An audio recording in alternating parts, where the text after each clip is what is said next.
If you have ever wanted to save your audio online, or if you're looking for a simple way to upload music, voice, or any sound file to Google Drive, you probably felt confused by all the options.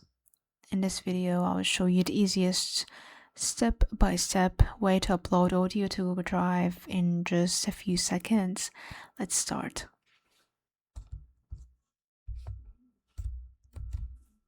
First, make sure you open Drive, then log into your account. In the top left here, you're going to click on New, and here you're going to select File Upload.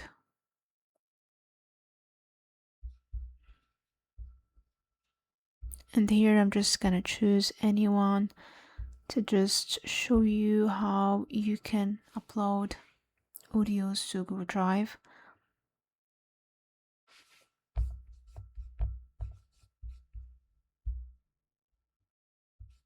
And as you can see here now, it's now uploaded.